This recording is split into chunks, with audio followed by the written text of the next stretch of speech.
Hi, I'm BJ, and this is the Arcane Alienist Podcast.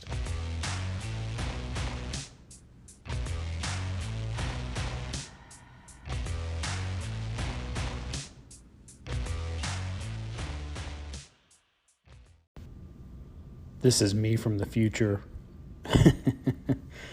I recorded a nearly 20-minute segment on live action role play without ever actually using the term LARP or live action role play, or alluding to that's what I'm actually partially getting at. Not that this episode is about LARPing, but it is about the show Westworld and how that can inform your how you run a role-playing game. And for some reason I never bothered to just say basically what they're doing in Westworld is LARPing, even though that's not what it's ever called.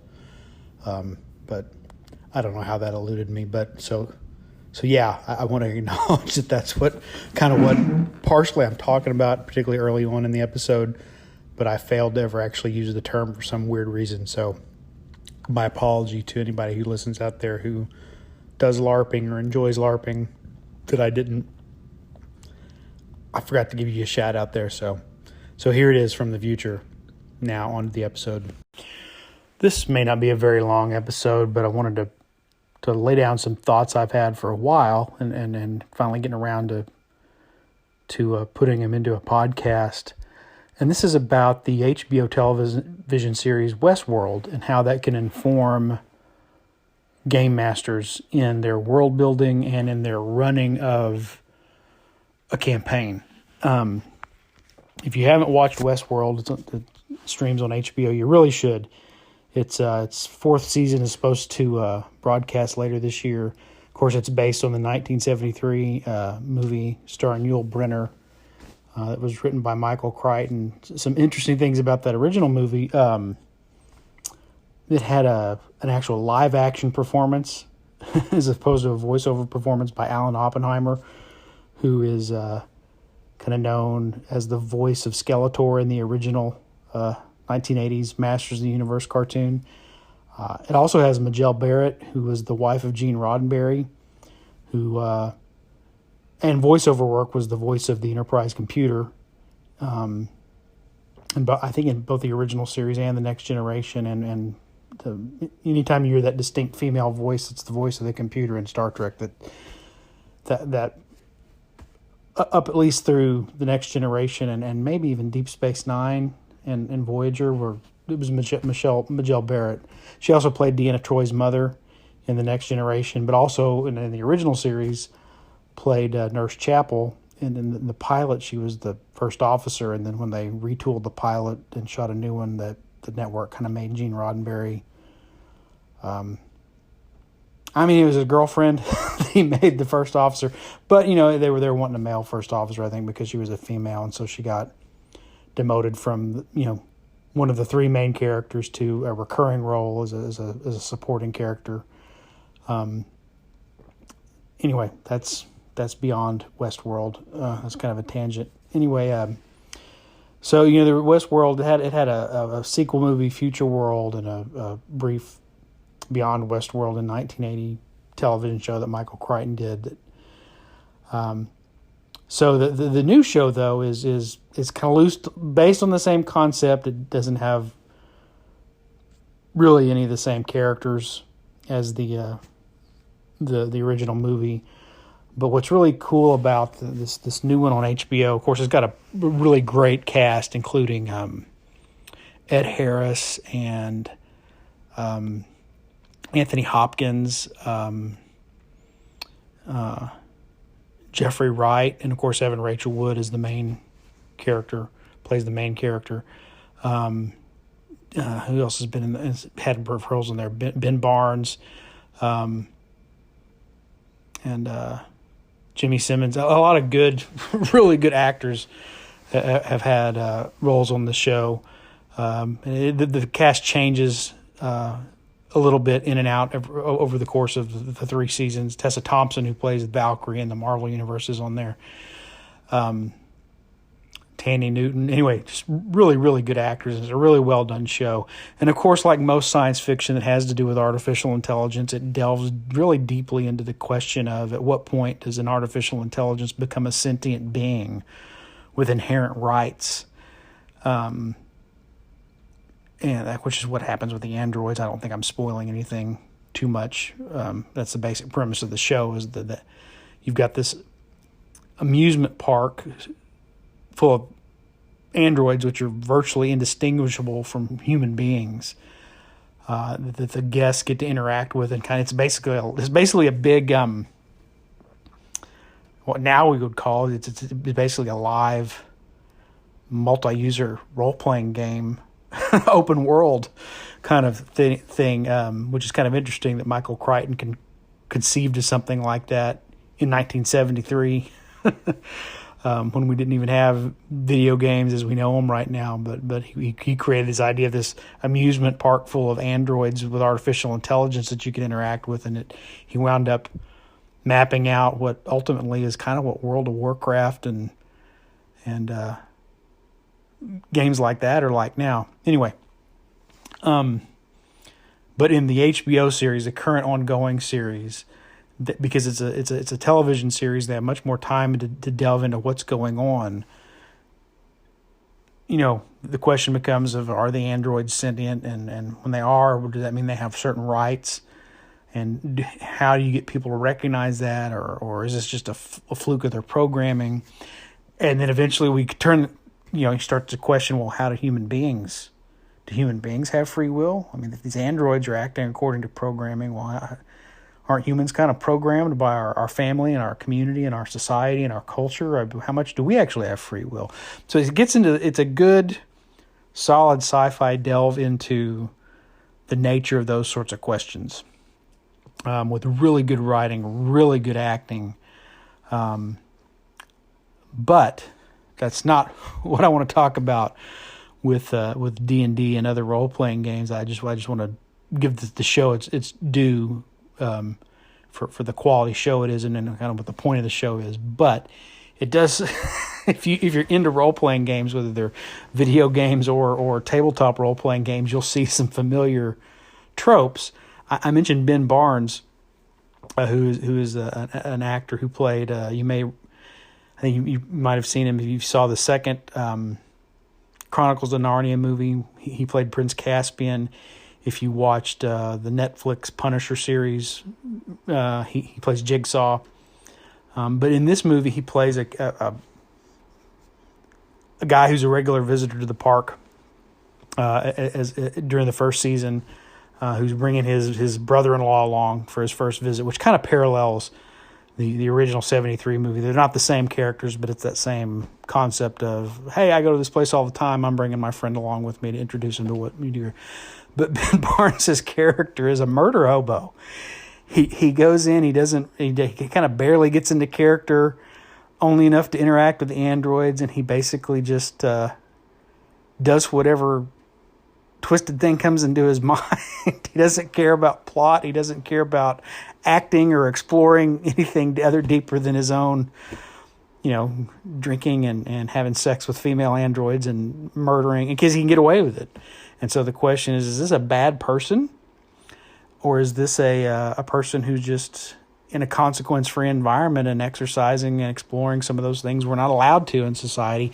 That's a question that comes up in why do we let people do that get away with this? Why are the guests allowed to do this? It's a little creepy or disturbing that they would go there. And one of the arguments is this is a safe place for people to explore some of their darker impulses, and then they can go back to being normal, well-adjusted, happy people when they go home.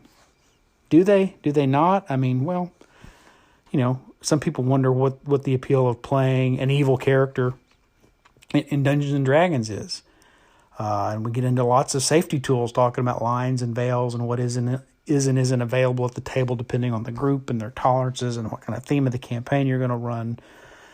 How, when you're not playing heroic characters by choice, where are the boundaries on that? So you recognize those parallels. There's other things you'll see, because these androids are basically NPCs. and the guests who come to the park are player characters. They physically dress up in Western attire. And, of course, there's other sections of the park with different themes. There's the Shogun world, and there's other medieval world, but Westworld is where the story primarily focuses and all the main action happens. So you dress up and it's the Old West, and they've got a town where you come in on the stagecoach or on the train. If you explore the larger, like I said, open world, you can come across ranches and farms, and you can come across a Native American village. And here's where it gets into, I think is very informative to, if you're a game master, whether you're building your own world or playing in an established setting, whether you're running a pre-written campaign or writing your own campaign. It's really impressive to watch, and these are some minor spoilers, but I don't think they'll ruin anything for you if you haven't ever watched the show. How the concept of how this theme park has been set up is you have obviously the androids, which are such sophisticated AI that you can't tell that they're not androids, and the materials and they use to even construct their bodies are indistinguishable from humans in any kind of way that a guest would interact with them. And they have safety protocols, so you can get into conflicts with androids. You can get into a gunfight with an android. You can get into a fist fight with an android if you want to. But they're programmed with some inherent protocols to stop them just short of actually seriously injuring or killing anybody, right? But the android doesn't know that from its perspective. They just have these blind spots or these rationales. So the androids have a little bit of latitude to change how they interact based on how a human comes up and talks to them or does things with them. So you go into Westworld, you can play cards, you can gamble at the saloon, you can drink, you can party, you can have a gunfight, you can witness a bank robbery, you can try to stop the bank robbery, you can take part in the bank robbery. And as you explore around the area, you come into these different things. So the idea behind the park is they've got these, neuroscientists and computer engineers and all the, that have developed these androids, but they've also got a team of writers and artists who have created this narrative. And what happens is, the sun comes up, the narrative starts, and there's certain things that are going to happen over the course of the set time frame that the story plays out. And if no guests are in the park, for example, the androids just carry out the story. It plays out like a Western movie. But it's very complicated because there's certain things, not every event is really connected. So there's little bits of it going on everywhere. But they've written it to the point of the detail the writers have, not the writers of the show, but the writers of the authors of the narrative of the park. And the androids have been programmed and set up in such a sophisticated way that those little events can intersect, and when they do intersect, there's a sort of a natural course of how all the androids interact until the story reaches its conclusion. And when you go to the park, you get to insert yourself into the story, and the story adapts based on how the humans in the park interact with it, so that the androids change course. So one scene is that's a default is a guy comes back into town. He's a lawman. He comes back into town and he bumps into kind of this rancher's daughter that has come into town to get supplies, and they have a moment, and there's a romance there. These are two androids. You could, as a guest of the park, intervene in that.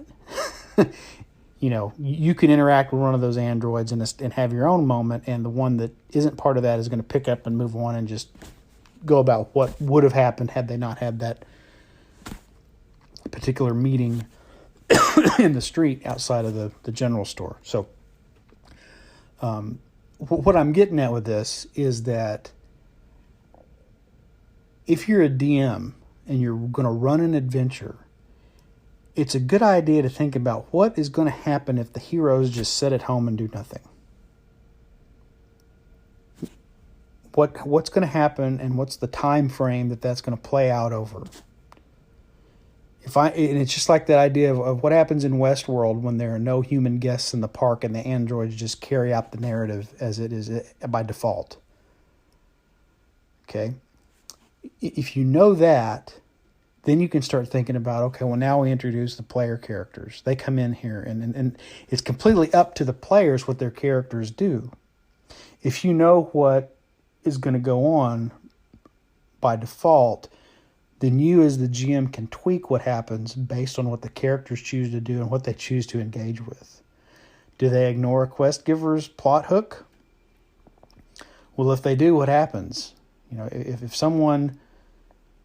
the plot hook was, hey, you're supposed to go rescue some people that this group of orcs or goblins have kidnapped. What happens if the players don't do that?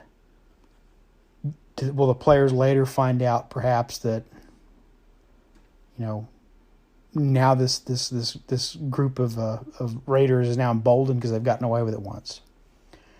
Or did they kidnap someone of importance who, because they're no longer around, that changes something about the town or the home base setting that the adventure's based around? Did another group of adventurers pick up that plot hook, and now you've got another group of rival or competing adventurers running around making a name for themselves that could be potential, I say rival, but those could also be potential allies, or sources of information or things like that. So think about what's the world going to do if the players don't exist, or if they sit around and do nothing. And then think about with every choice they make, you might have to recalibrate after the session and think, okay, well, here are the things they didn't act on. What are the natural consequences of the fact that they didn't engage with this? And, if they never engage with it at some point, you may just let it go. I mean, you're the DM. It doesn't really exist.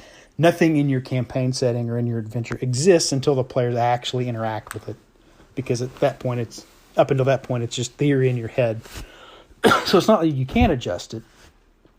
But when you drop clues, or you drop plot hooks, or you drop adventure hooks, or you drop setting lore, the players encounter it and they may listen to it, and then just, if they're not interested, or they make their decision about what they're going to do with that information or that opportunity. Think about the ones they missed or they didn't quite hook on the way. Maybe it was therefore I hate the word they use intended, because that implies you were trying to push them there. And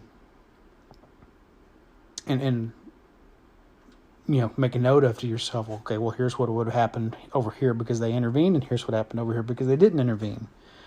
And I find that's very helpful for me. When I'm writing my own adventure, you can do a lot more improv, right? Because you can change everything. Like I said, as long as they haven't encountered it and the players aren't going to have any awareness or follow-up questions, or, hey, what happened about that guy we met the other day, You can delete it and insert something completely different. But I find when I'm running pre-written adventures, it helps to read through that adventure and think about what's going to happen if no adventurers come and take part in it. And then what happens, how are the NPCs and the people in that world going to respond, and what's the natural outcome of that, so that then when the players do interact, they have that choice of what they're going to interact with, and you can have the story or the narrative respond in kind. So I think I'm starting to get a little bit repetitive, and I've gone on now for just shy of 20 minutes, so I'm going to wrap it up. So but that's my suggestion. Go watch Westworld if you haven't. It's a great show, but that is a really cool idea to me, is to think about within the context of the location and where the action is going on. What happens when the adventurers aren't there? What would normally happen? And then you can sort of make adjustments based on when they show up and what parts of that world, what parts of the setting, the adventure, the narrative respond to the choices they make. Because what happens in Westworld is that goes on for a little while, and at some point the whole narrative resets itself. So, So because the guests don't stay there forever, so every so often it resets back to the original narrative, and things start over with different guests. So of course that's not going to happen in your adventure, except for the fact that I guess you could run. I mean, I've done it. I've ran like the Lost Mines of Phandelver. I've ran 3 different times with 3 completely different groups of people, and so I have to know here's the story and how it plays out, but it changes every time based on the decisions the players make and how they interact with the NPCs and what clues they pick up on and which clues they miss or don't find. So that sandboxy element is still there. Even though you've got a narrative and a timeline and things are going to play out over a sort of time, that's not the same thing as railroading. It's still kind of sandboxy as long as the players can choose how they respond to that. You just got, as the GM who's playing the world, when all the other people in it besides the player characters, how does the world then react to what did and didn't happen in any, the next day, what's the state of the world based on what did and didn't happen the day before. So there we go. I'm going to wrap it up there. Go watch Westworld. It's great. I can't wait for the new season to come out. Really cool stuff. Thanks again, everybody, for listening. I hope you're having a good week, and I'll be back later. And that's it for this episode of The Arcane Alienist. I want to thank Dave Bone for the cover art that I use for the episodes. Check out ironseer.com. And the music is Come and Get It by Scott Holmes Music. Thank you for listening. Give me a call sometime through the Anchor app or at the Anchor website, and I'll be back in the future with another episode.